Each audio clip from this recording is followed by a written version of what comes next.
சிதம்பரம் நடராஜர் கோவிலில் ஆருத்ரா தரிசன தேரோட்ட திருவிழா வெகு விமர்சையாக தொடங்கியது. இதுகுறித்த விவரங்களை செய்தியாளர் பிரசன்னாவிடம் கேட்கலாம். பிரசன்னா, விவரங்கள். சிரஞ்சனி, சிதம்பரம் நடராஜர் கோயிலில் ஆருத்ரா தரிசன தேரோட்ட விழா தற்போது வெகு விமர்சையாக தொடங்கியிருக்கு. உலக புகழ்பெற்ற சிதம்பரம் நடராஜர் கோயிலில் மார்கழி மாதம் ஆருத்ரா தரிசன விழாவும் ஆனி மாதம் ஆணி திருமஞ்ச தரிசனம் இரண்டு விழாக்கள் பொதுவாக பெரிய அளவில் நடைபெறுவது வழக்கம். இந்த இரண்டு திருவிழாக்களின் போது மூலவரான நடராஜர் வெளியே வந்து பக்தர்களுக்கு காட்சியளிப்பார்.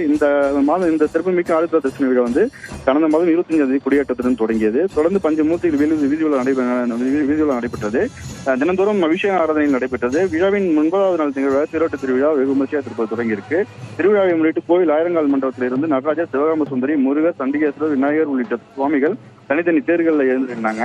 தொடர்ந்து சுவாமிகளுக்கு தீபாவளி காட்டப்பட்டு முதலில் விநாயகர் தேர் புறப்பாடாகிறது. தற்போது அடுத்ததாக முருகன், நடராஜர், சிவகாம சுந்தரி, சண்டிகேஸ்வரர் உள்ளிட்ட சுவாமிகள் தேர்கள் வந்து புறப்பாடு ஆகியிருக்கு ஆகும்.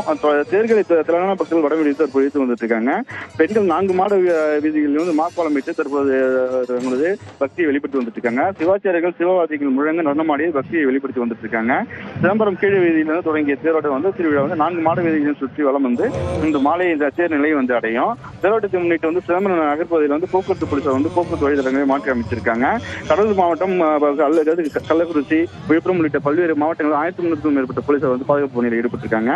விழாவின் முக்கிய நிகழ்வாக கருதப்படும் ஆருத்ரா தரிசனம் நாளை மதியம் நடைபெறும். விவரங்களை வழங்கியமைக்கு நன்றி பிரசன்னா.